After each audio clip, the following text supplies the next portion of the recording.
Andy, my dude, have you heard of the magical website builder known as Squarespace? Ugh, not another Squarespace ad. I feel like every podcast is sponsored by them. Hey, don't knock it till you try it.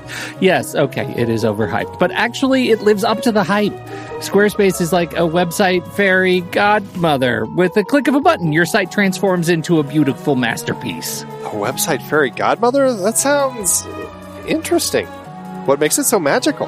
Well, for starters, those slick templates make anyone look like a professional web designer. Pick one, customize the colors and fonts to match your brand, and voila. Plus, the drag-and-drop fluid engine is so easy, your grandma could build a site on Squarespace. Well, she did knit me a lovely scarf last Christmas.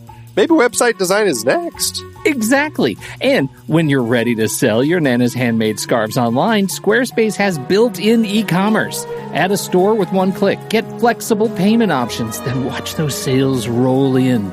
And when she wants to teach others her steezy scarf skills, Squarespace's new courses feature is just the ticket.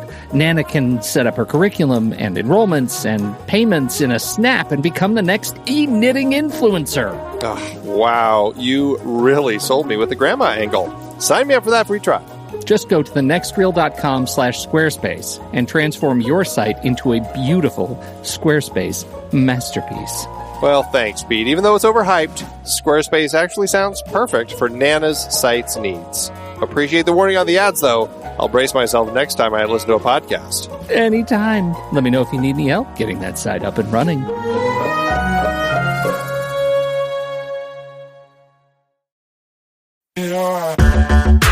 Andy, can you believe we've almost hit 700 episodes of The Next Reel? I know, it's crazy. And with all the other episodes in our family of podcasts, we are well over 1,200 episodes of movie conversation. It's really pretty amazing that we've gotten to have these in-depth movie chats every week for over a decade now. And we couldn't have done it without our loyal community of film fans. Their support over the years has meant so much. For sure. That reminds me, we should give the merch store a shout out. Buying shirts from thenextreel.com/merch is a great way listeners can continue to support the show. Plus, they get to sport our great designs. Absolutely. I think sometimes folks forget we have a variety of shirts, mugs, phone cases, and more available. In fact, a great place to start is with a shirt sporting the Next Reel's logo. We also have that classic Fast Times Spicoli Surf School tee, or the weirdly popular Rusty's European Tour shirt. The one from National Lampoon's European Vacation. Why is that so popular? Search me, but we have sold a ridiculous number of those. I guess there are a lot of Rustys taking trips to Europe? We're always adding new designs based on movies we've covered, like our brand new design for a streetcar named Desire, featuring a streetcar named Desire. So if you want to rep your love of TNR and films, head to thenextreel.com/merch. Every purchase helps us continue to have these weekly in-depth conversations. So visit thenextreel.com/merch today. And as always, thanks for listening and being a part of the Next Reel community. We've got lots more great movie chats coming your way.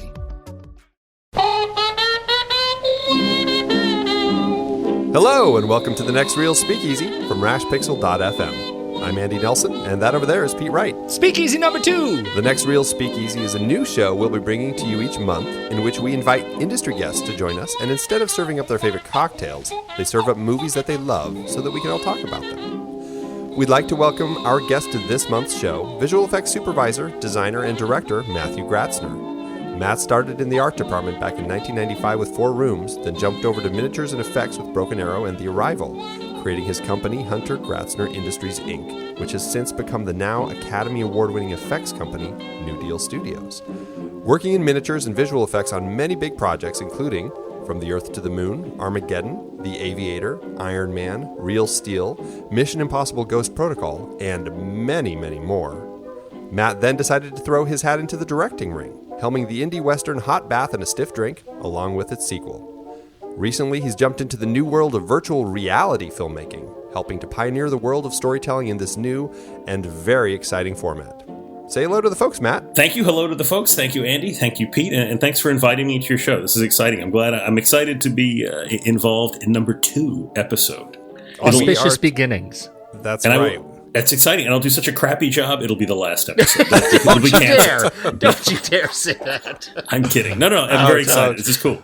All right. Well, now you brought a movie to the Speakeasy that you love and that you want to recommend to all of our listeners. And I also think it's safe to say that Pete and I kind of love this one too. So, Matt, what is tonight's movie?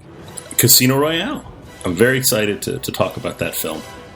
Your file shows no kills. But to become a 00, it takes 2.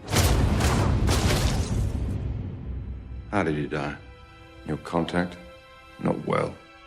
You needn't worry. The second is... yes. Considerably. And this, of course, is not the 1967-ish spoof version of Casino Royale. That's what I was going to talk about. Wait a minute. Peter Sellers, Woody Allen. No, it's not. Yes. Nice. I screwed you guys. No, it is actually the reboot of the James Bond franchise with Daniel Craig, and it was, and yes, that is the one we'll be talking about. Not the other. The other one's fun, but I'm not talking about that one. Now, you as an effects guy. Is it hard to go to movies like that are effects and stunt filled? That's actually a good question. Yes and no.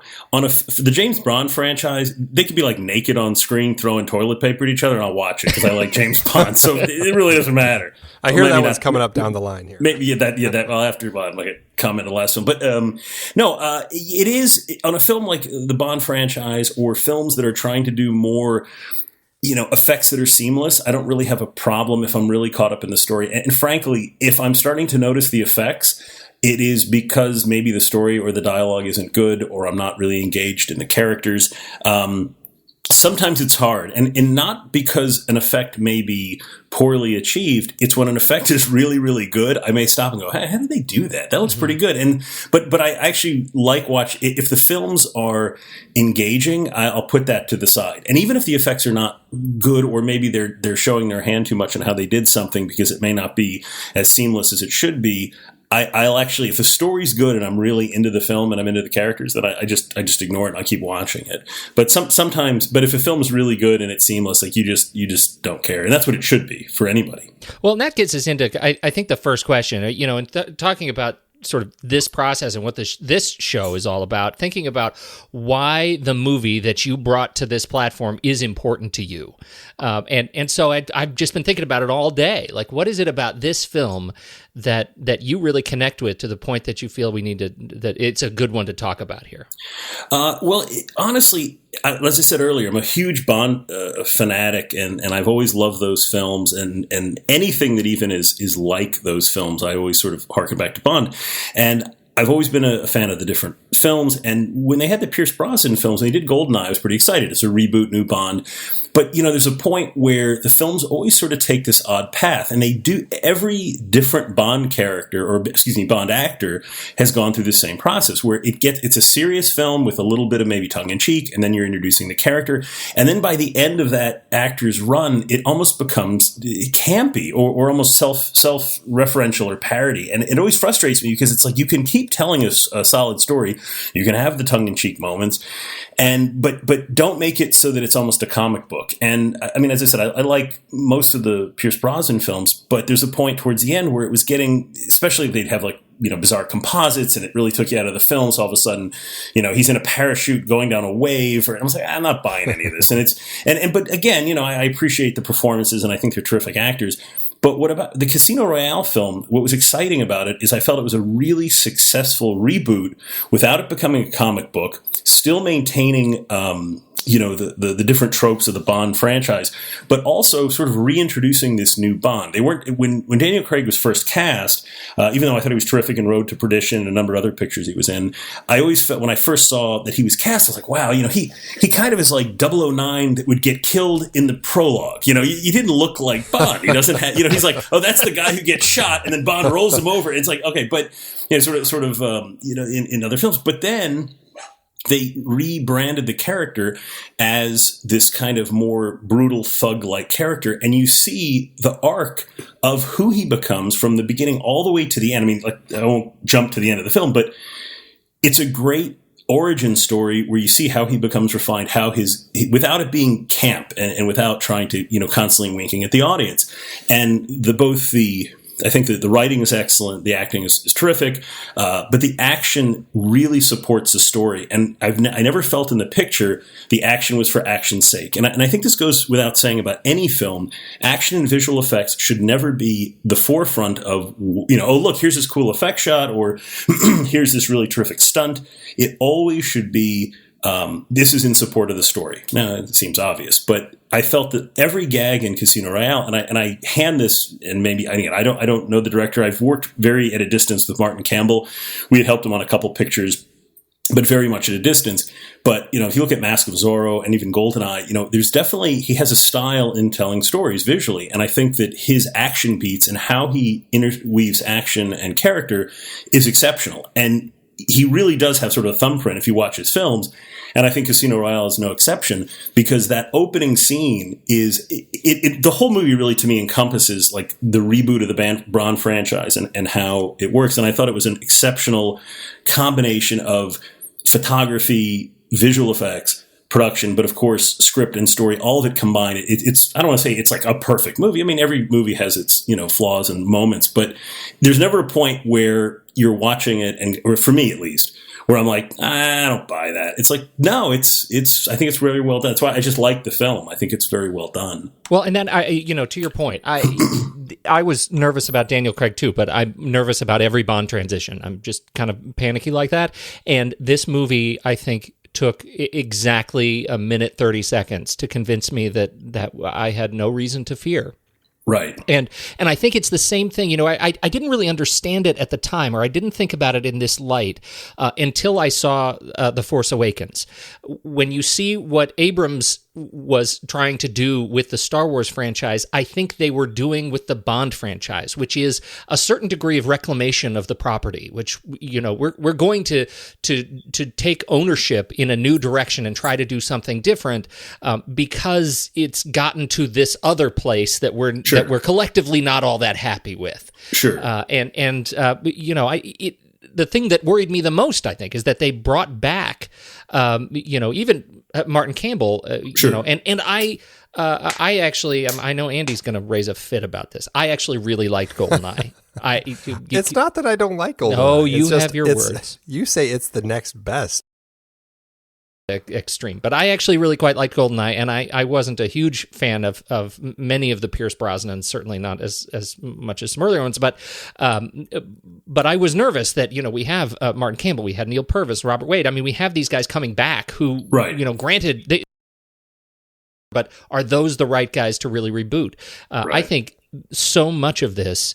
So much of the success of this movie rides on the shoulders of Daniel Craig and his ability to create a thuggish Bond that goes back to the roots, a Bond that is emotional, a Bond that is funny, a Bond that is more physical than any of the Bonds prior. It was, I think, all of those things, in that incredible fight. In the opening sequence, the pre-credits roll. I'd love to talk about that, but keep going. Yes. No. I mean, that's really it. That's that incredible fight. It introduces us to this character in a way that was about as efficient a storytelling tool as I can remember in an action film to get us to know this character. Absolutely. And I think so much of that, and I mean, I think that all of those people, there's a lot of credit to be given to the people that have been mentioned as far as creating this Bond, but also we have to give credit where credit is due to Barbara Broccoli and Michael Wilson and the rest of the Bond team that somehow manages to keep this franchise running. And even when it starts kind of tipping in the wrong direction, they manage to grab the reins and pull it into the right direction. And I'm always impressed with what they do here. And I think that there was a huge thing, like managing to, I think that several things happened with Die Another Day right before this one, where it was really tipping into kind of stuff that was a little too fantastical, right, a little too silly. And I think that they were really smart in saying, what can we do to kind of take our next step here? And they had always felt that if they could get the rights back to Casino Royale, that they could do something with it, but that the rights for that had been tied up for so long. And it wasn't until around 2000 when they finally got the rights back and were able to figure it out.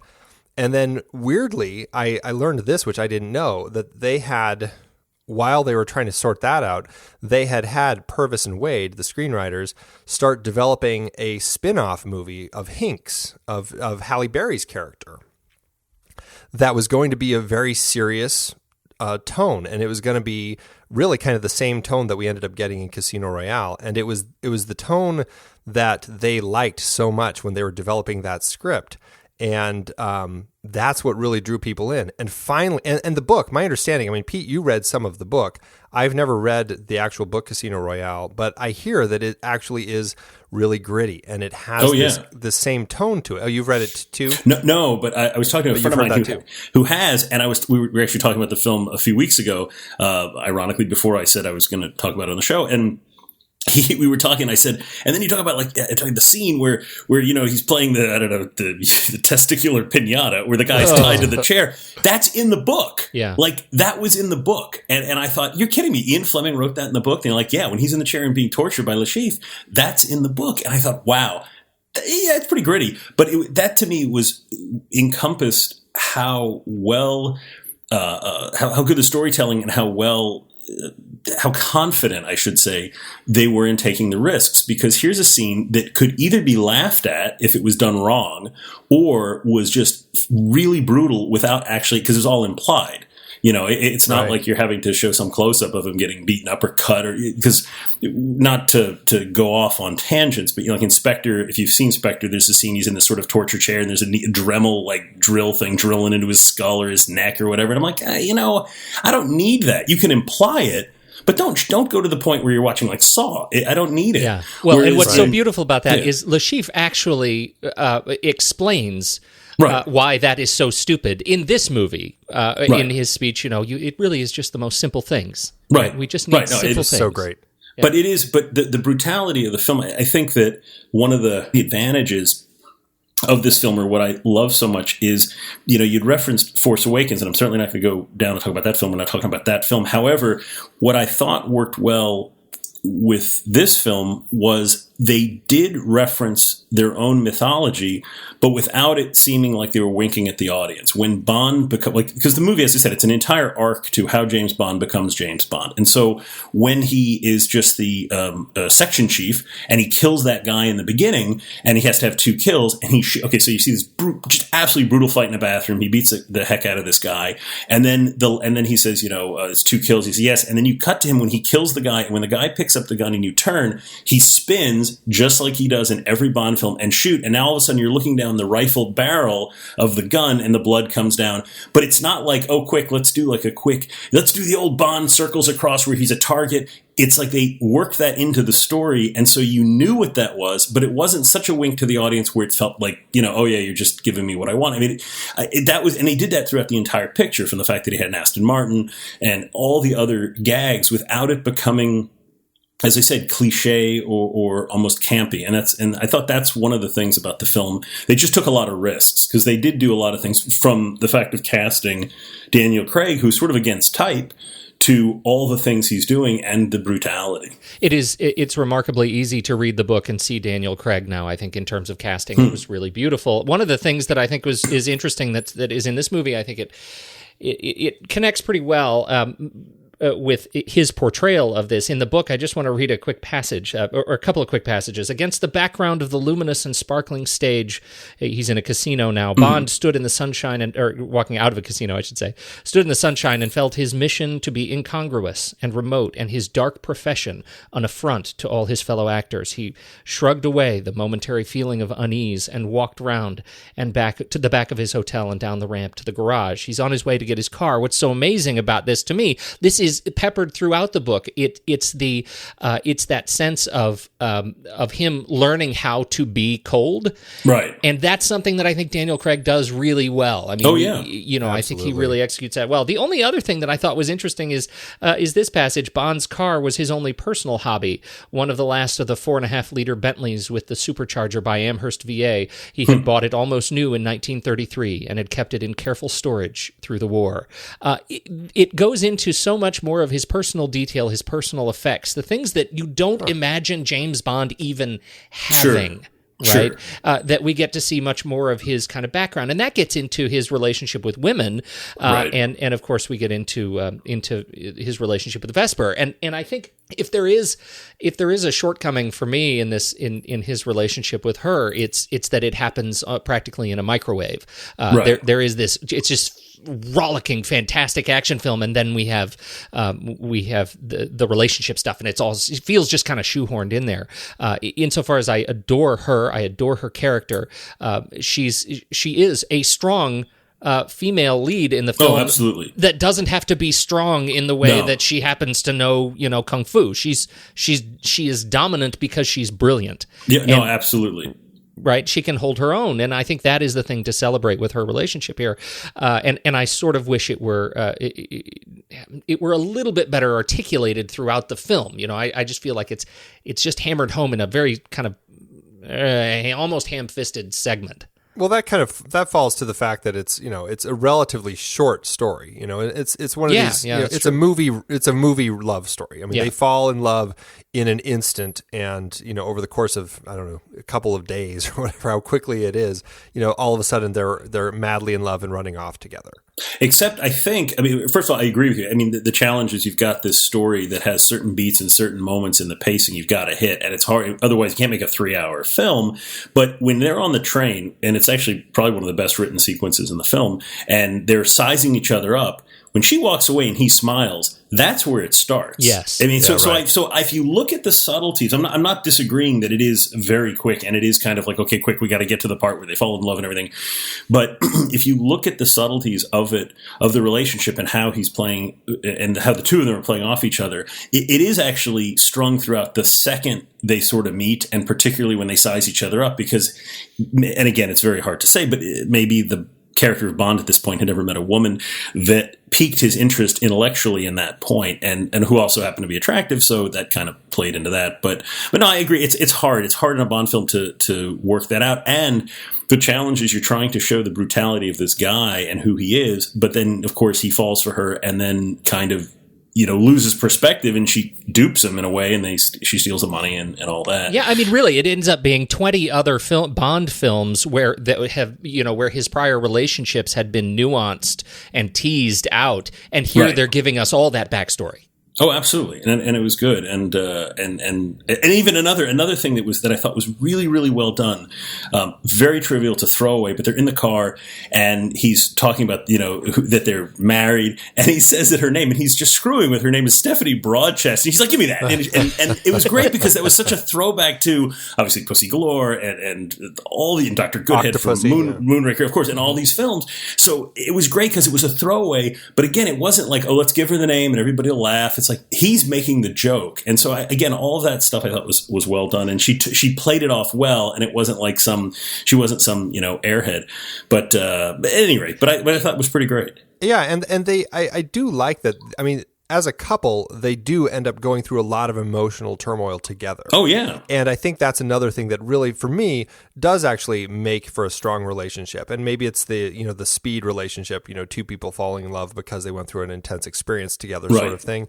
But I end up buying it. I think maybe a little more than you, Pete. But I like the moment when she witnesses his battling the two guys in the stairwell. Right.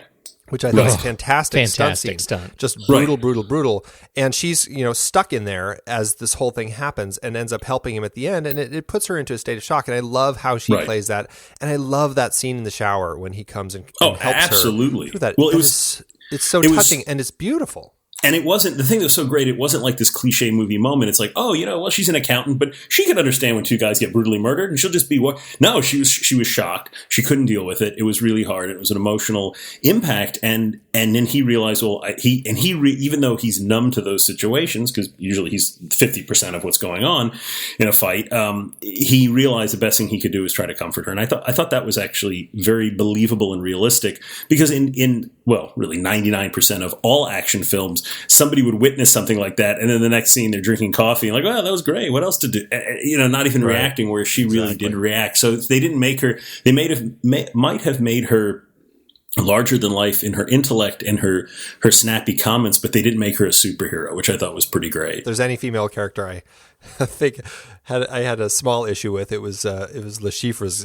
girl who, nearly gets her arm cut off, and the bad guys are like, "Oh, you don't even say a thing," and I almost cut her arm off, and then she goes right back to helping him. The next sequence, she is as happy as could possibly be. But the thing there is that it just goes to show that he basically owned her. I mean, he was, she's not, and I'm not justifying that, but yeah, I mean, it was That's such a minor complaint for me. It's and I don't want to make this a book review. I really don't. But there is one other passage I wanted, because that scene on the train where they meet is in the book. It's a variation on the scene, but it turns out she was introduced to him by Mathis in the book. Mathis brings Vesper to him, right? She's not a treasury person, but she gets up and has they have their parting ways, and this is what's going on in his head, Bond thinks. And then there was this pest of a girl, he sighed. Women were for recreation. On a job, they got in the way and fogged things up with sex and hurt feelings and all the emotional baggage they carried around. One had to look out for them and take care of them. Bitch, said Bond, and then remembering the Munces, he said bitch again more loudly and walked out of the room. Wow. Now, that's the setup of his relationship with women. And, right. In that respect, as I'm reading that and then watching this movie, I'm thinking, wow, they have done such a beautifully wonderful thing in this movie in the way they have modernized Bond's relationship with women. Right. Even better than so many of the other Bond movies have in their interpretation. No, that's true. I mean, that definitely is a great bridge to and that's what also makes him a real guy and isn't just a robot killing machine. Although in the superhero sense, and even though there are things that are almost almost superhuman about the opening sequence you're talking about earlier, the parkour sequence. When I saw that in the theater, because this was sort of, I have my, apprehension. Okay, is this movie going to be good? I hope it's great. And they have the opening, the prologue, and the credit sequence is great. And the song is great. When they had that opening sequence with the parkour, if I've watched that scene probably a couple dozen times, just that scene alone, because shot for shot, there's not a wasted angle or shot or insert in that scene from the start of them running to them going to the embassy. And it's unbelievable. And it's probably some of the best. It's probably one of the best. I would have to say, not that I would be arrested for being wrong, but I would have to say that it's probably one of the best action sequences in film if you watch it shot for shot, because it's a great mix of visual effects, 99% of it's practical and in camera, a lot of composites, obviously, because you don't have Daniel Craig on a 600-foot tall crane, but that sequence, to set the film up with that, it was kind of like they had me. The rest of the movie could have been crap, and I would have been like, "This is great. I don't care." Because that sequence was better than entire Bond films of the past. But yeah, it was a very smart way to begin a new Bond. Oh, absolutely. The first 15 minutes of this film is just, it's nonstop.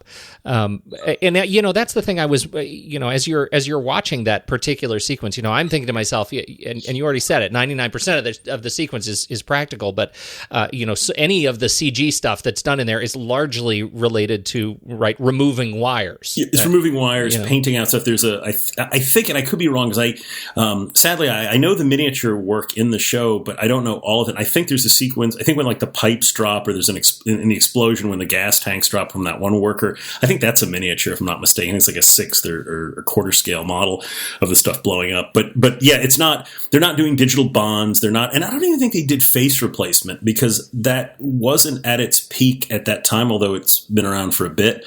I think it was just a lot of really good doubling, and then I don't think I heard about that until Skyfall. I think that's when I first heard that. Right, when he was on the motorcycle. Yes. Yeah. Yes. But yeah, no. So in this case, it really was just a lot of very, very intelligently chosen shots that are of Daniel Craig running up things, jumping through, and just really spectacular editing. Stuart Baird, who cut the film, who's actually a director in his own right, is an exceptional editor. And we had the chance a few years back to work with him on some films. And again, it's just really good.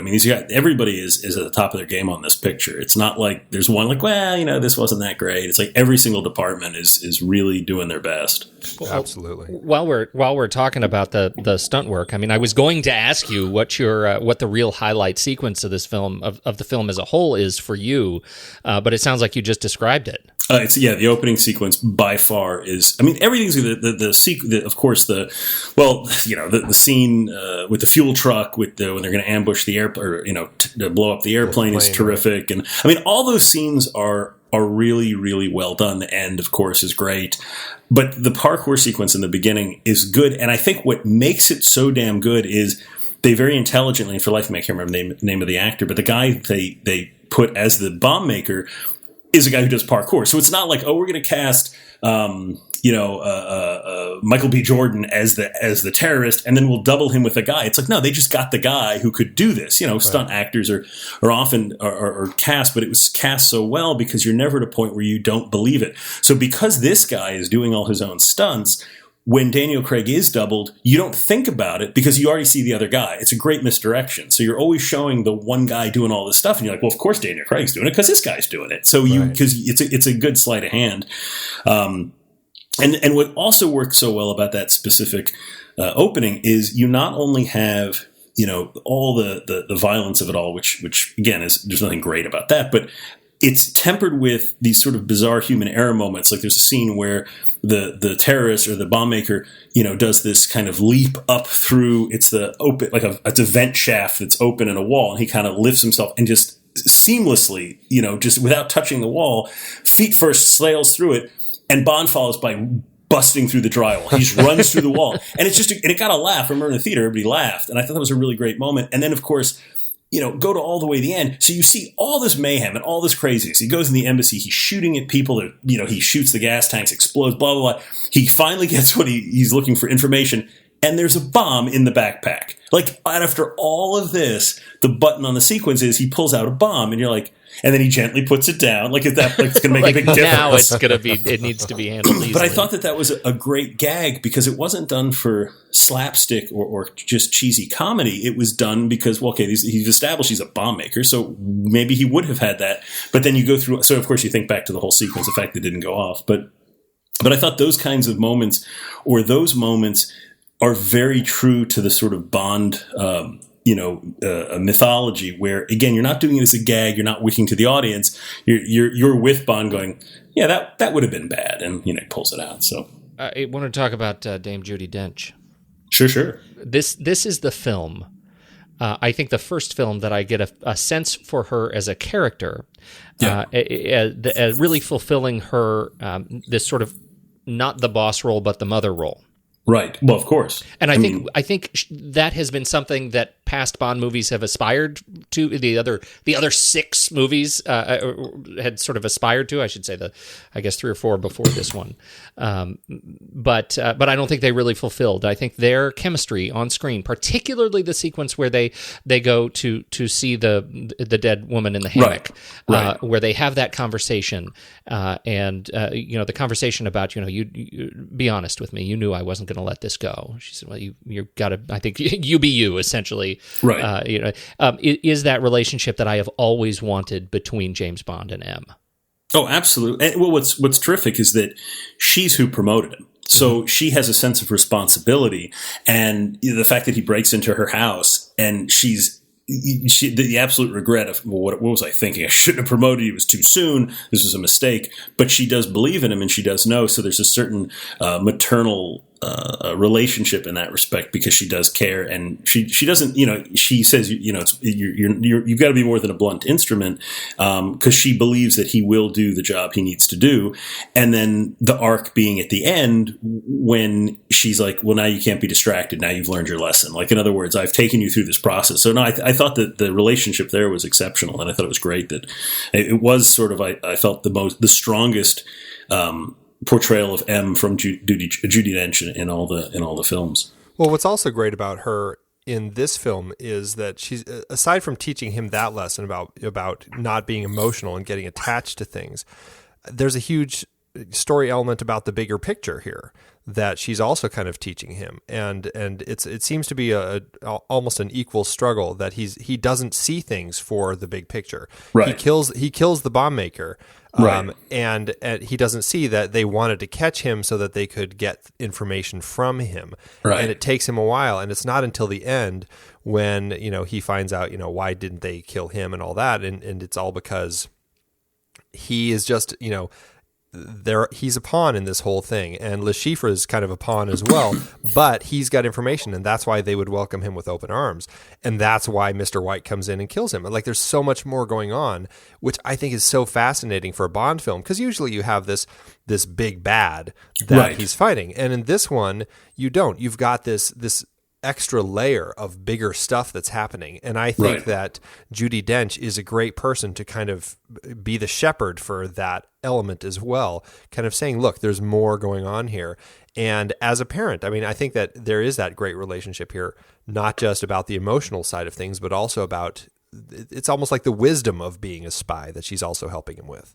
Absolutely. And the whole concept that, in most of the Bond films, Bond's the smartest guy in the room. And here Bond is almost you're seeing the film through his eyes, as opposed to watching him make decisions and try to figure out what he's doing. You're figuring it out along with him. Yeah. So it's an interesting device for the narrative, which I mean, I don't want to sit and think of every Bond film, but I don't think that's ever really been done before, because Bond is usually the one who knows everything. He's still, listen, the Bond character in Casino Royale is still very smart. He's figuring out how to track things down, how to do things. He's the best card player they have. Although when he loses, he grabs a knife. He's like, screw it, I'm going to kill this guy. Yeah, and another sort of blunt force instrument. Yeah. He's like, okay, I've exhausted everything I can do intellectually. I'm going to just like stick the thing in his neck, and that'll be that. And then he bumps into Felix Leiter and says, I'll give you some money. So I thought that was actually a great, and that was a complete surprise in the film. Like when I first saw it the first time, did not expect that. Like I thought, okay, well, this is going to, because they've established when he kills the sort of, I guess he's Russian, the terrorist, who I can't recall the character's name now, but the one he kills in like the Body Worlds exhibit in Miami. Demetrius, yeah. And so he stabs it. You're thinking, okay, well, obviously you've established that he can do that if he has to. So you expect that was going to happen yet again, or it's going to be a big knockdown shootout. But no, it was good. Where does Mads Mikkelsen stack up? I mean, you introduced him, Andy. I think I think he's a great character to talk about. He's certainly an interesting character, but you're right. He's not a big bad. Where does he stack up as a representation of evil in Bond's world? And I would add as a caveat, and we don't need to talk about what we liked or not liked about Spectre, but having seen Spectre, did that change your opinion on this viewing of Casino Royale? Well, yeah, I don't want to talk about Spectre because I have certain pros and cons about that film. But in regards to Mads Mikkelsen, I think his character of Le Chiffre, while he is not the mastermind behind everything, I completely believe that he's just a really bad, evil person.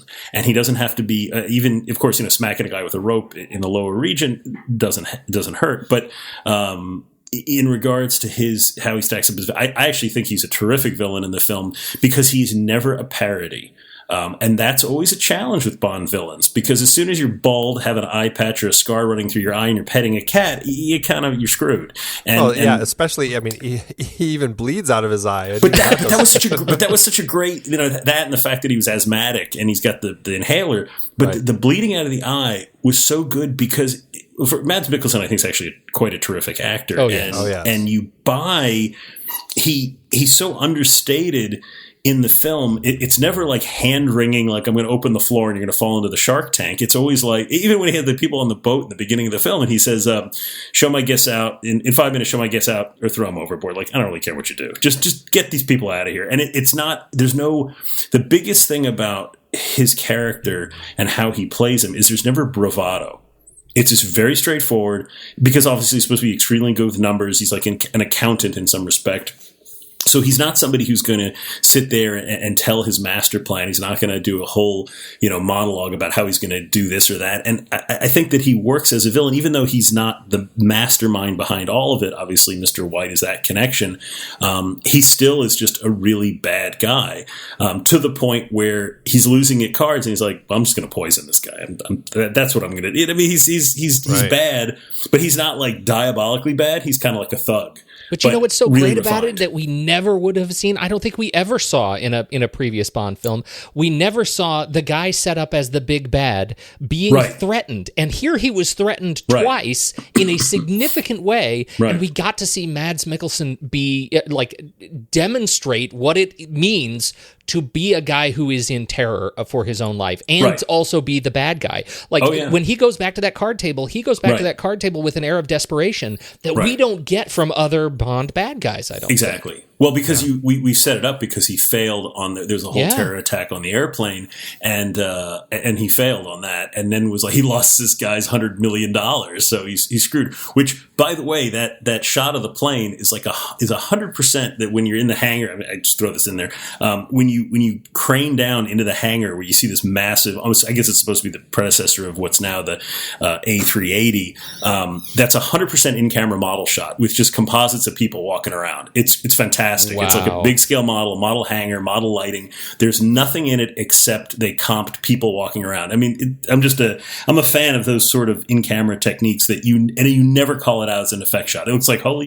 There's a giant. I shouldn't say that language. Cut that out. You'll say, "Holy!" Well, yeah, it's a family show. PG. You get one, right? Okay, well, that was it. But you see it, and you're like, "Wow, that's like they must have mocked up some giant airplane," because it doesn't look like an effect. There's a complete tangent. No, it's brilliant. Yeah, it's brilliant. So, did you know, or did you find out through your channel? No, actually, I knew only because the visual effects supervisor for the show is a guy by the name of Steve Begg, who's extremely talented and. Steve Begg he was a protege of Derek Meddings. And of course, Derek Meddings worked on all the, Thunderbirds. I mean, he was the sort of the other half of Jerry Anderson's legacy because he did all the miniature effects, Thunderbirds, Space 1999, UFO, all those things. And, so I knew because Steve Begg was the visual effects supervisor and also sort of the miniature supervisor, I knew that there were going to be model shots. And the only thing that called that out as a model shot to me was the composite of the people walking. There's like a weird perspective shift. It's really subtle, and it actually is pretty darn good. But when I was looking at it, I'm like, okay, this has got to be an in-camera model shot. Because first of all, I know they would never have built for 2 shots or 3 shots in the film a full-scale mock-up. I knew it wasn't digital because the lighting was too darn good. And to me, it felt like a model shot, not because it looked bad, but because it just was so real. And lo and behold, that's how they did the shot. And but it was the people walking where it was something that felt like a composite to me. And as I said, it wasn't poorly done. It just, I mean, to answer your question earlier, can you tell when you watch a show, or that's a moment where I'm like, okay, this is how they had to done it, have achieved the shot. Because at the end, when the Venice house sinks, I had worked on a picture called The League of Extraordinary Gentlemen, and we were supposed to do and had built a humongous set for Venice, Italy, and we shot the heck out of it. And there was a scene where all the buildings were supposed to sink, very much like that. And then the director changed his mind like at the last minute. So we ended up doing some other stuff that was not probably as convincing. But when that building started to sink, I'm like, okay, this is not a real building for one, because there's no way they would have rigged this full scale. Not because it doesn't look real, but just because the practicality and the budget of what it would take to do that. Yeah, right. And I knew it wasn't digital because at that time, the digital work, I always could tell. So it ended up being, of course, a 3rd scale model between a couple miniature buildings, then composited into a plate of Venice. But yeah, I mean, that to me, honestly, the best visual effects are always sleight of hand. Some miniature work, some digital work, although the digital work now is getting really, really good. But I can always tell. I can't think of a film where I saw something. I was like, oh, I don't know how they did that. You just know. And the biggest way to call out a visual effect shot that's done digitally is look at when they're getting better at this, but look at how it's quote unquote virtually photographed. A lot of times people will shoot something or quote set up a digital camera in a manner or move the camera in a manner you could never do for real. And if you do that, that's the biggest giveaway.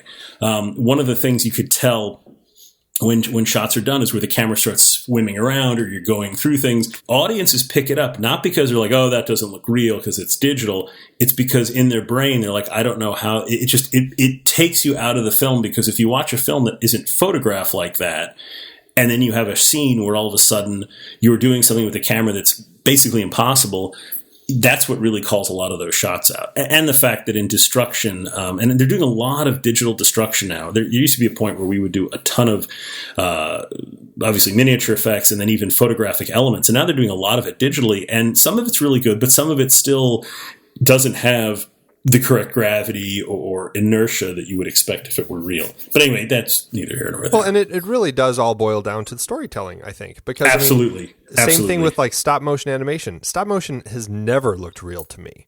but it's fun to watch. And in the right story, it just doesn't even matter. Doesn't matter. And I think that's how any effects really work. As long as I'm really invested in the story, and this goes back to exactly what you said at the beginning, it doesn't matter because you can just move right along with it, and you're focused on the story. You're not focused on those elements. Correct. And you just have to, this could be 7 different Speakeasy shows, but the challenges with visual effects and how to incorporate them into a film, and the challenges of how a film gets greenlit, and the challenges of how a film is racing to the deadline of a release date. I mean, there's so many things that go into how a film gets made, and frankly, how diabolically difficult it is to get a film made and make it good.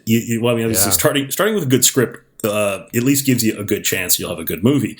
But there's so much that goes into it. And what tends to happen now, and this is the last thing I'll say about effects, because I don't want to monopolize a conversation about visual effects.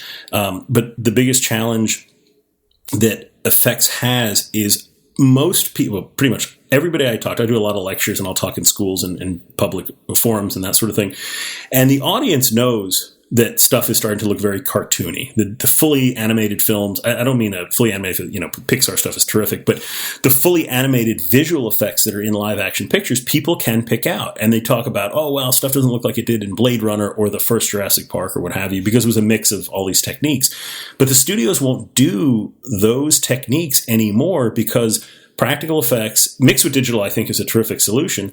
But practical effects in general requires 2 things. A director with conviction that can design and understand what he's doing in the show or she's doing in the show, and the fact that a studio can't control it till the release date. See, digital effects you can constantly tweak. You can go, let's do this. Now let's re-render it. Let's put the camera somewhere else. In a practical effect, once you commit to it, you're kind of stuck with it for good or for bad. And that's the thing, is that studios now, because it's such a corporately driven entity and enterprise, which I understand, they have to make sure that film is being controlled to the last minute. And what digital work does is it allows a studio, if need be, to take the artistic basically power out of a director's hands, and they can go and keep working on the film. So that's one of the reasons why you don't see as many practical effects, because audiences do know the difference, but until audiences stop en masse going to the movies because the effects they don't like, the studio is going to still deliver what they can deliver because the movies still make money. Yeah, I had no idea about that. That's a major lesson learned for me. I had no idea that was one of the contingent forces. Well, it's because you can always, imagine like having to constantly put your hand on it. And then, as I said, some directors also Chris Nolan is a prime example of someone who has conviction, who has a very strong vision, and, fortunately for everybody who works with him, has sort of the power to say, this is how I'm going to do it. And, every film that we've worked with him on, it is literally like, this is how this scene is going to be done, and I really want to apply these things. And, he consults and says, what do you think? But it's not like we're in the middle of shooting something and goes, I'm going to change my mind. The shots for Interstellar, what we shot was what he wanted, and it wasn't like, I don't know. He knew from the beginning, to the point then where the miniature was working so well helping the story, he started saying, well, you know what? I have some other moments I'd love to just capture. Let's just shoot some. Because he was starting to cut. He was cutting in the photography of what we were shooting, motion control of the miniatures, into his edit in the process. Because unlike digital work where you're constantly having to render the work, once you photograph something and then cut in the footage, regardless of the background being composited or not, you have now a sequence that can tell a story. Mm-hmm. So a guy like Chris Nolan, he has the conviction to know what he wants by the end. I think to that end, I think that it does show that, Martin Campbell, I think, did have some of that conviction here. Absolutely. Willing to really focus on doing as much practically as they possibly could and doing the stunts as realistically as they possibly could. And to that, kudos to him and the team, because I really think that they made a film that it really does feel like all of this stuff is really happening. And because of that, it just really intensifies everything in it. Oh, absolutely. And he is a director. Like I said, you can see any one of his films and they all have a specific tone and style, not just within the performance of the actors, but even the pacing, the editing. And, that is a mark of a good director, is someone that, maybe you don't like the subject matter necessarily, or maybe you don't like some of the plot points, but the style in which the film is told and the way the story is told within that visual narrative, his consistency in how he tells a story is spot on every time. It's very good. Andy wanted to talk a lot about Green Lantern, though. Well, we don't talk about that. No. Like, I mean, that's funny. That's a hard film to make, and I'm certainly funny enough, we worked on some of it, doing just some set pieces and some other stuff. Nothing too heavy in visual effects or any of that. Mm-hmm. Green Lantern is a hard superhero to tell that story. That's the challenge. Is you have I certainly don't want to talk about Green Lantern, but it's just the mythology of that character is kind of challenging. And like, how do you tell that story unless you're a fan of the comic book? How do you tell that to a new audience and then they're going to understand it? Because there's sort of fantastical things that happen in the comic book that work great in a comic book from 30, 40 years ago, but it's very, very difficult to be true to that vision and that mythology in a modern story. So it is, to that point, and I'll go ahead and try to bring this back to Bond even. I think one of that at the time Green Lantern came out, it was only like 4 years ago, right? I mean, 4 or 5 years ago, right? But even then, I don't think the industry knew sufficiently how to tell comic book stories. We had them. We didn't really know kind of what was going to connect. What were the elements that were going to connect with mass audiences? And so I think they could. I think they could come back and tell a Green Lantern story now, after Joss Whedon's Avengers. I think we're getting after Guardians of the Galaxy that you can tell some pretty obscure comic book stories. I just think they weren't quite ready, and I'll say that as an industry. When you look at what comes before Bond, sort of the collected learnings of the Bond industry, I think there was a lot more to work with at the time.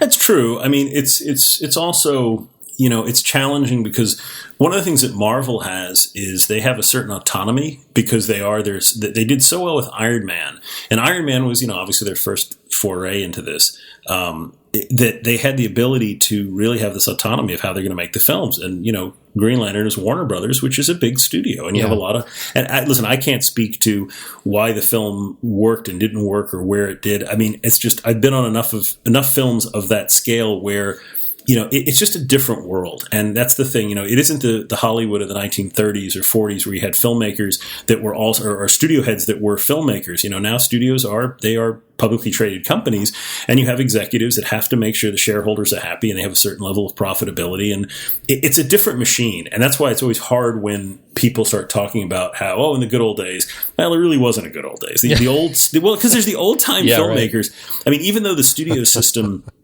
was flawed, it actually worked quite well in the sense that the heads of the studios basically owned the films. Well, they also owned the actors, which was kind of disturbing because it was almost like slave labor to a degree, although frankly, a lot of them got paid well.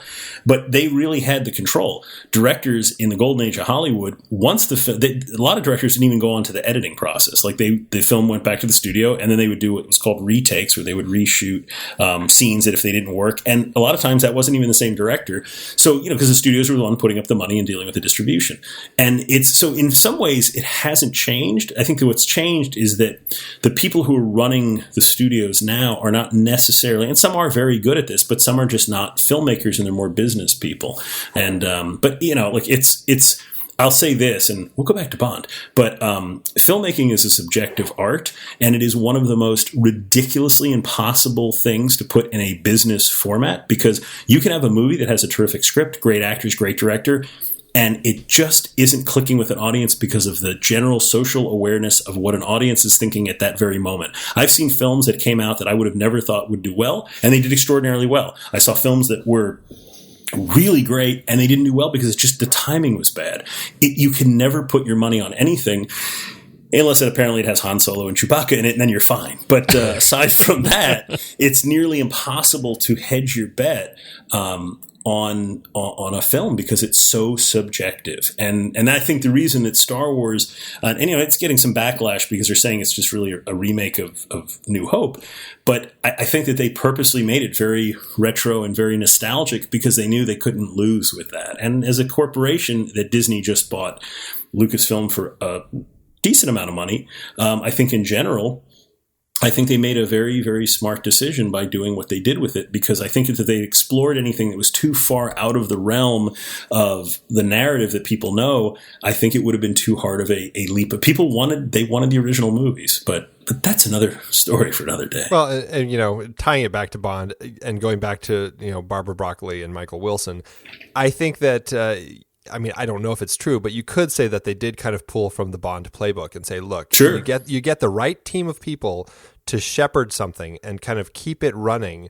And, you can change the guard here and there, but really, if you have that core team that's really going to guide it, focused, I think that's the strength. And that, I think, is what Marvel has done so well. And I think now Star Wars is doing the same. They're finding the right teams to guide these franchises to actually make them grow and continue and succeed without stumbling and devolving. Well, what's interesting is I agree. And what they did was, Casino Royale was just a colossal success and people loved it. And then they made Quantum of Solace, which I won't talk about because we're not talking about that film. But that did not get the same favorable critical, and particularly within the fans, the reviews, a lot of people I know don't like it. And because of that, they swung so far back to the sort of the main mythology of Bond in Skyfall, that to the point where they're almost winking at the audience, like, hey, look, he's got a DB5 and, as a car, and he's going to do this, and he's going to say this, and he's going to have this kind of gun, and we're going to have Q, and we're going to have all these things. And, and I loved all of that, but that's where sort of, I almost, to me, was a unwritten or unspoken, yelling out, okay, we went really far off track with Quantum of Solace. We're bringing it back. I mean, because that to me, so putting the right team in, Casino Royale was the right team. And I think Quantum of Solace, there were a lot of terrific filmmakers and a lot of really good people, but it kind of got off track. And just the whole style of the film, the editing, the action was very, very different from what you would expect. In fact, even kind of delved into the world of the Bourne franchises, the Bourne Identity franchise, all very shaky camera and very, very staccato editing. And completely not what you saw in Casino Royale or the earlier Bond films. So it is about getting the right team who understands, yes, you want the filmmakers to definitely put their signature and their thumbprint on the film, but also you've got to stay within what people expect. Stupid cliche, but if you're going to go to a Rolling Stones concert, they better play Satisfaction. There's going to have to be something that you're like, I like this. And you can play the new stuff, but I'm going to see some of your old stuff too. So you got to have that in there. Yeah, we're going to have a conversation about the martini, even if I don't care if it's shaken or stirred. That, to me, is a wink at the audience, but in a way that I found satisfying. Right. It wasn't, Absolutely. It wasn't, exactly. And I thought that wasn't an eye-rolling one. Yeah. Right. Exactly. Well, in the same respect, you look at David Arnold's score, which I think, the music has been, such a driving force behind the Bond franchise that for him to be able to do such a beautiful score with only a nod to Monty Norman's theme until the closing credits. Of course. That was unreal restraint musically. I mean, it was absolutely beautiful. It was unreal restraint, and then to to throw that out there in the end, it was terrific because it's now like, and then of course he says the name's Bond, James Bond, and that was, now it's the moment where Bond has we've closed this chapter on his life, and now he's become the guy that we're now going to see in the next X number of films be James Bond that we sort of know, because this movie is all really, frankly, an origin story. So, taking on the mantle. Exactly. So having the theme at the end was terrific because, and it was funny because it points in the movie, I'm like, wow, they're not playing the theme. Okay, maybe they're just, doing a choice or whatever. And then when they start playing, I'm like, it was such a smart move without hitting the audience over the head. And as soon as that theme started coming up, I'm like, oh, this is fantastic. Well, you realize you're in tears. You didn't even know it because you're suddenly a 10-year-old in the theater again. Yeah, it was a great, great introduction to Bond, the low angle, and he's got like the assault rifle with the silencer, and he's in the suit with the vest. I mean, it's really old school, but yet, really there's no Walther PPK in this thing at all. I mean, that big gun and that low angle. I mean, this is a new Bond, and one I was really connected to. It was excellent. Absolutely. Andy, so we've already alluded to the fact that it performed pretty darn well in the theaters. How'd it do? This film did pretty well for itself. It ended up costing about $102 million in 2006 dollars, which is about 118 in today's dollars. And then it had a P&A budget of about 48 million. So they spent a little bit of money advertising it. All told, they ended up spending about 150 million to make this thing and get it out into the world, which adjusted is about 174 million. ended up making $167 million domestically, $431.6 million internationally. Wow. So when you adjust that, it ended up making almost $700 million, and that boils down. That's phenomenal.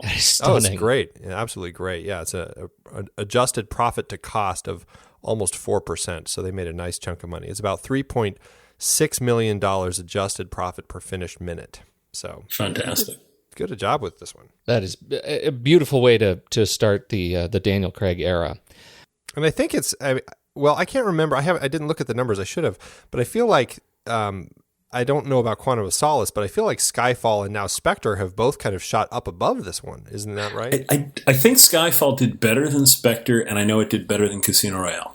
Was my understanding. I don't remember the numbers, but I seem to remember Skyfall being the largest grossing Bond film in the franchise. Although if you adjust the numbers on Goldfinger, I think that may have beaten it if you take those numbers, because they had a time. There was a point where Goldfinger was playing something like 24 hours a day when film. No, it was crazy because they didn't know it was going to be such a hit, and it did so darn well that there was a point where a couple theaters were playing it like 24 hours a day or something back in the day in the 60s. So, wow. So it did really well. But yeah, that's the big question for me all of a sudden now that we're talking about numbers. I wonder who is adjusted is the most profitable Bond. Yeah, I'd have to go through and look at them all. I'd have to say I think it was Goldfinger, to be honest. That or Thunderball. It was one of those two because Goldfinger did such an insane amount of business. Because I remember watching, I don't remember where I saw this, it was some show and they were talking about it. But I think Goldfinger was the one, or maybe it was Thunderball because it was the follow up and people were excited, because that's usually sometimes how it happens. But how old a guy are you? I'm 33. No, I'm just kidding. I'm in my mid 40s. Okay, so what was do you remember your first Bond? Like, what Bond was your first Bond? Thunderball. Even though I didn't see it in the theater, but my parents were huge Bond fans, and I saw it on television. And then they would it was it was this Sunday night movie because I didn't have a VCR when I was a kid in the 70s. But Thunderball, we had the board game, which is really crazy. I never played it. Cool. No, there was actual Thunderball. Never played it, but like look at the pictures. I was kind of an intellectually challenged youth. I never no cards, no math, none of that crap. But the Thunderball board game, though, that's on the mantle. The Thunderball board game. You look now at these ridiculous first-person shooters that people play. What do you got? I got the board game for Thunderball. That's what do you do? I get to be a Blofeld in a boat. But it's a little like action figure on a board. But no, Thunderball was the first Bond film I had seen, and then of course obviously, and then the first Bond film I saw in the theater, I would almost say, I don't think it was Moonraker. It may have been Moonraker. When I was growing up, I grew up in Miami, Florida, and we didn't. I was kind of out in the sticks at the time, in a small area called Kendall, which was kind of literally in the middle of the Everglades or the edge of the Everglades.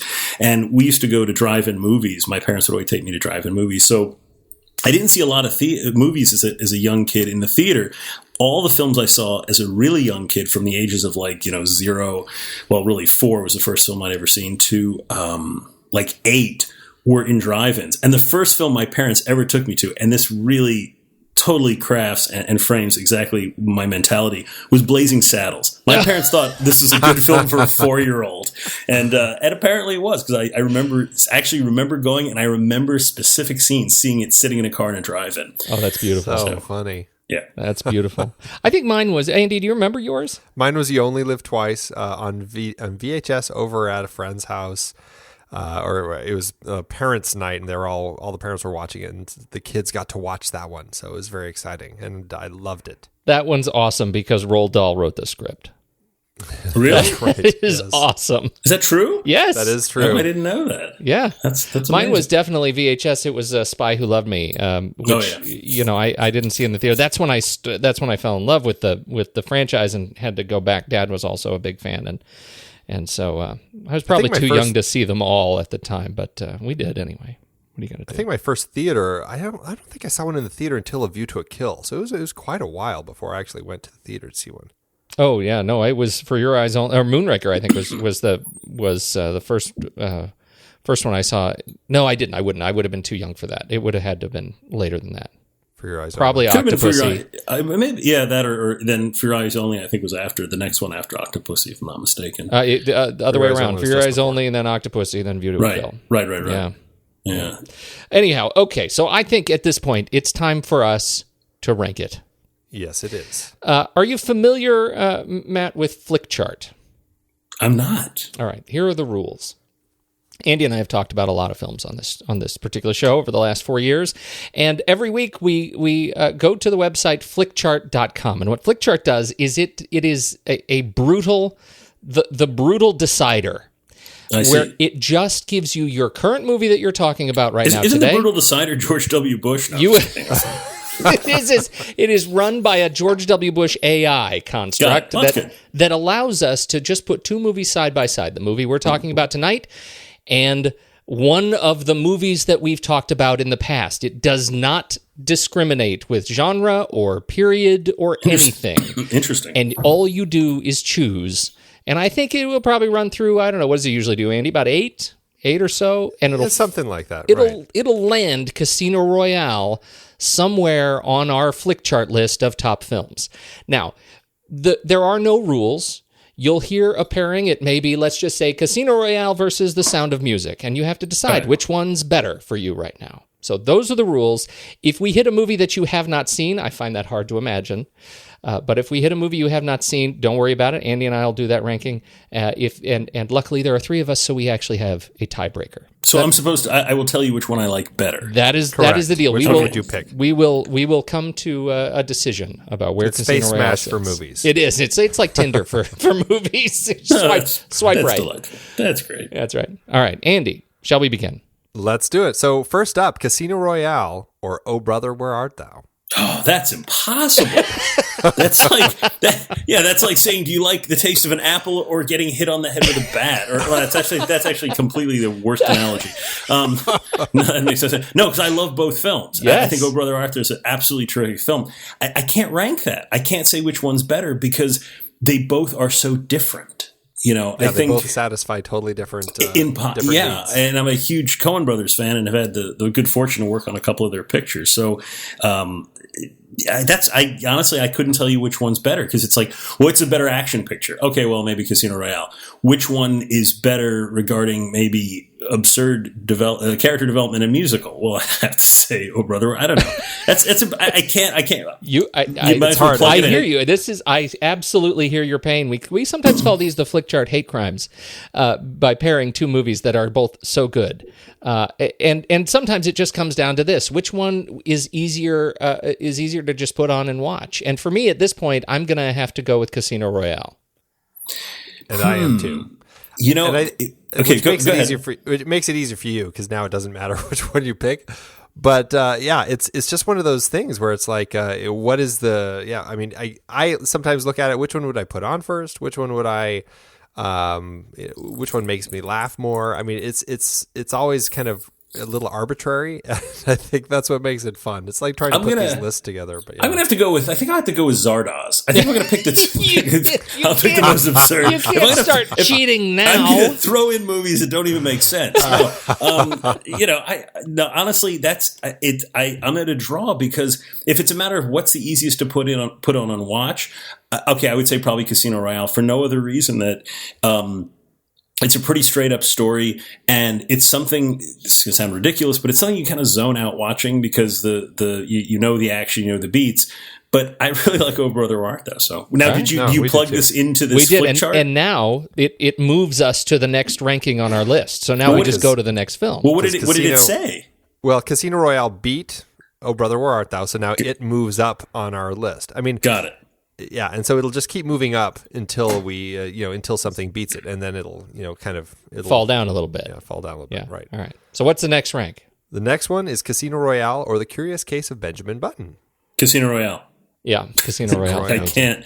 I like certain parts of that film, but it's not something that I would watch a couple times. Yeah, I really like it when I watch it, and then when I'm away from it, I'm like, I find it hard to think about putting it on. Yeah, every time I finish it, I'm wearing my diapers, and I just don't like it. It's just awful. Or maybe that's when I started. I don't know. All right. Casino Royale or National Lampoon's Vacation? Casino Royale in a heartbeat. Yeah, I'd have to say Casino Royale only because it's just a different film. I mean, Vacation is fun. But yeah, it's just a different, because the Vacation's like light fare, I guess you could say. It's fun, but I like Casino Royale. Yeah, I'll do Casino Royale too, and I love Vacation, but yeah, it's just there's something different about it. Well, this is a tough one for me: Casino Royale or Brazil. Brazil's my favorite film, so. Again, that falls for me in the rank of Oh Brother Arthur. They're just too different to compare, because they're. I would have to throw the towel in on that, because it's kind of a draw, because they're just two different films.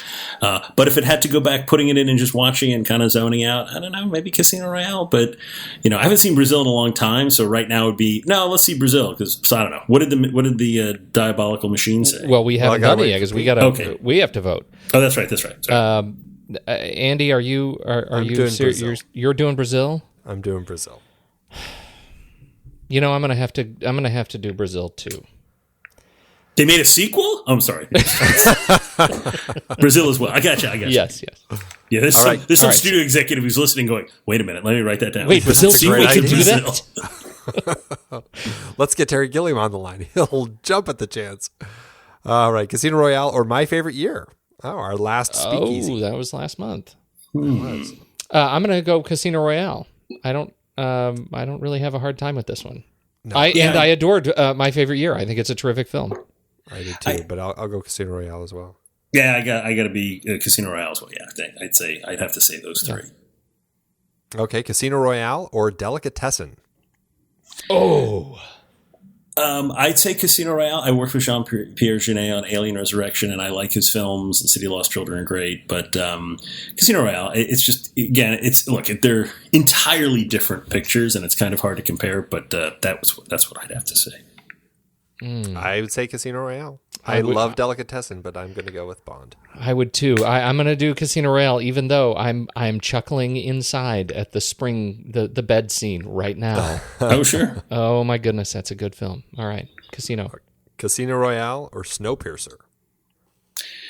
I've only seen, sadly, the trailer to Snowpiercer, and I know a lot of people. Yeah, I know. Oh. Well, you said a film I didn't see, so I didn't. I'll lie. My favorite part is when they're in the train and it's snowing. That's my favorite part.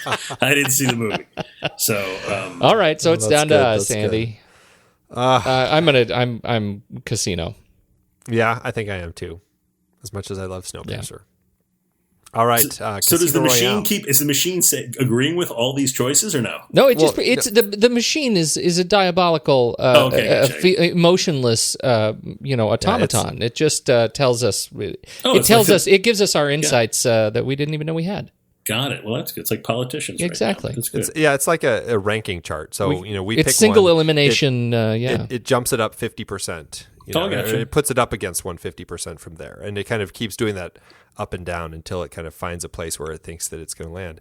And that's it. We're at number 15 on our list, right between Brazil and Snowpiercer. So I think that's a good spot for it. Well, I do too, and I'm going to tell you, I watching this movie again, it reminded me of all the hue and cry about Daniel Craig and about Spectre and about how we feel about the latest Bond.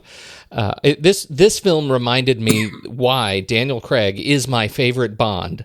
And this, I think, is my favorite Bond film. Wow! It really, it shines in terms of pacing and character, and it just hits every beat for me.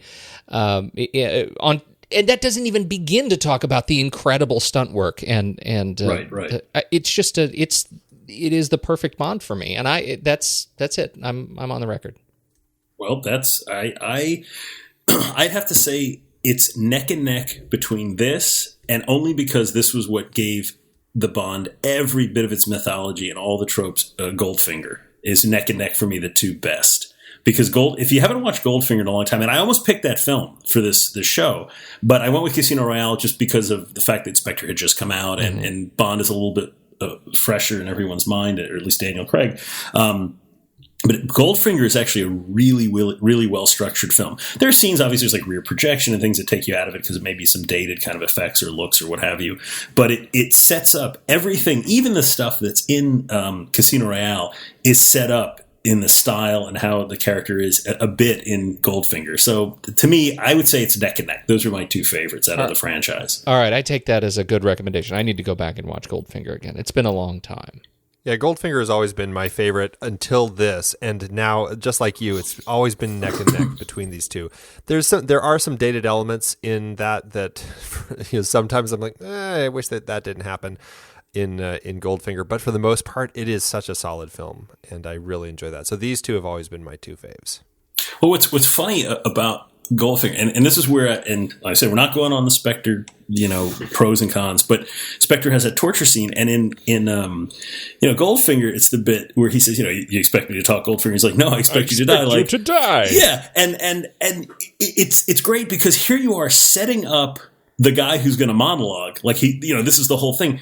And no, he doesn't even want to do that. He's like, no, I'm going to kill you. And then it's not until Bond threatens him with, well, I know such and such. And then he's like, he realizes that he can't kill Bond at that point. Yeah. He doesn't keep him alive because it's like, well, I want you to hear my master plan so you could defeat me. I mean, it's like, it's not that. Although, funny enough, in Goldfinger has probably one of the funniest moments, even though it's terrific and it all works with like the Ken Adam, production design and everything else, is he takes everybody into this he takes all the gangsters into this giant room and shows them the giant model of how he's going to get Fort Knox, goes through his whole plan, and then just kills them all. It's like, so you built this model that comes up out of the ground, and you have to go through this whole master plan of how you're going to steal all the gold in Fort Knox. And then I'm going to kill you. Like, he went through this whole elaborate scheme, and it's not that it's a Bond film, but it's one of the funniest things in the first Austin Powers, or one of the Austin Powers, when he's explaining to Dr. Evil, what's his number one or number two? It's I can't remember the actor. Terrific, Robert Wagner, and he's like, and I've diversified all our funds, and we have a company that builds miniature models of miniature models, and because that's the absolute parody of Goldfinger at that moment. But Goldfinger is a really good film because it does set up every single Bond film after Goldfinger. It has those tropes and has all those gags, and it worked enough that almost even Casino Royale has a few of nods to that, whether it's intentional or unintentional. But I think it works pretty well. All right, where does that leave us on a star rating out of 5 stars, Matt? Casino Royale? 5. I'd say 5 because it's a movie. I had thrown out that I wanted to talk about the film, and I hadn't seen it in a month or so because actually I watch it every few months, and I watched it before the show, and I was like, man, this is a really good film. It's just and I'll tell you something. I'll tell you how good it is and how undated it is. I had seen Spectre. I said I saw it a month ago. Well, I saw Spectre. And I had to watch Casino Royale again after seeing Spectre, and you forget that Casino Royale was like 10 years ago. It's a 10-year-old film. And because Daniel Craig, the reason I realized it was made in 2006, because there's a point where he looks at this time date on a security camera, and it says July 6, 2006. And I'm like, holy my God, that's 10 years ago. But what gets you is you look at Daniel Craig, and look, he's a handsome fellow, and he doesn't look old, but he looks so much younger in Casino Royale because I had just seen Spectre, but he really does. But anyway, I'd say 5. It's 5. It's a 5-star for me too, Andy. And 5-star for me too. There we go. Well done, Casino. Absolutely. Well, it has been a lot of fun having you on the show, Matt, talking about Casino Royale. Where should people find you if they want to check out your stuff that you guys are up to? Usually we do. I mean, we're doing a lot of crazy things. We have a website. It's newdealstudios.com, which kind of covers some of our visual effects work. We're doing a lot of things right now in virtual reality. We're shooting in 360 degrees with a number of companies right now. I'm currently working with Nokia. Nokia has a really kind of neat camera called the Ozo camera. I just shot a piece called Mutiny, which is a sort of little pirate adventure. There is a music video I did for a terrific young indie rock band out of California called Galvanized Souls. So if you look at Galvanized Souls, it's either galvanizedSouls.com or look up Galvanized Souls on YouTube 360, and the song is called New Generation. That was a 360 video that I directed and written, shot in 360 VR. So we're doing a lot of those things, and pitching to direct a couple live action pictures right now. So hopefully those things in 2016 go forth. But I have to say I'm very fortunate. I've had very, very great fortune and luck with a lot of the clients we've worked with over the years. And, the truth of the matter is the film business is very challenging. So working with great directors and great studios and good projects is really kind of all you can ask for in this business. It is just looking at the credits of New Deal and the credits on your IMDb page. I mean, it's pretty ridiculous just how many great films you and your team have touched. So, it is our great pleasure and honor to have you on this show and share a little bit of your insights and just share your love for a great movie. And so, thank you so much for doing everything you do. We sure appreciate it. Well, I appreciate it, and thank you guys for the invitation. And like I said, it was a lot of fun, and it was fun to talk about the movie. It's fun to talk about a movie that not only that I liked, I didn't work on. So that way, there you go. But anyway, thank you. I really appreciate being on the show, and this is great. Thank you so much. And for everyone out there, we hope you enjoyed the show. If you like what you heard, follow us on Facebook, Twitter, Google+, Instagram, Pinterest, Letterboxd, and of course, Flickchart. And don't forget to head on over to iTunes and leave us a rating and comment. It really does help more people find us. Thank you for tuning in. And until next time, we'll be kicking back, drinking our martinis. It doesn't matter if they're shaken or stirred.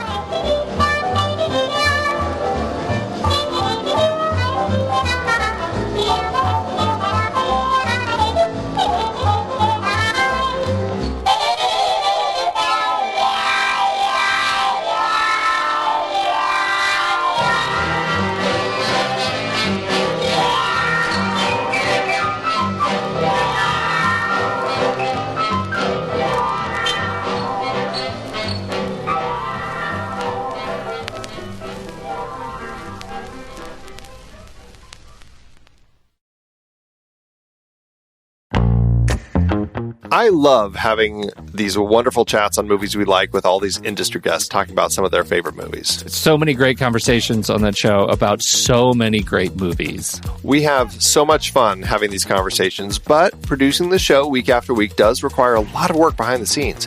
If you'd like to help support our efforts, one easy way is by using our Originals page when shopping for books and movies that we've covered. Your purchases made through our links give us a small commission at no extra cost to you and allow us to keep having these incredible conversations. The Originals page at thenextreel.com/originals links to the source material for all the adapted film discussions on the Next Reel's family of podcasts. Purchasing through our links supports the show. It's your one-stop shop for Amazon and Apple links where you can buy your copy of the original source material.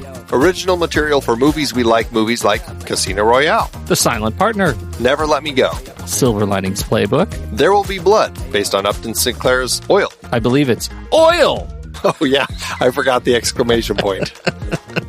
Plus, by using those links to buy your next read, Apple and Amazon show us a little bit of love, which allows you to support our family of shows with minimal effort. thenextreel.com/originals. It's a great way to support the show and find your next page turner. That's right. Head over to thenextreel.com/originals to pick out your next read and dig in today.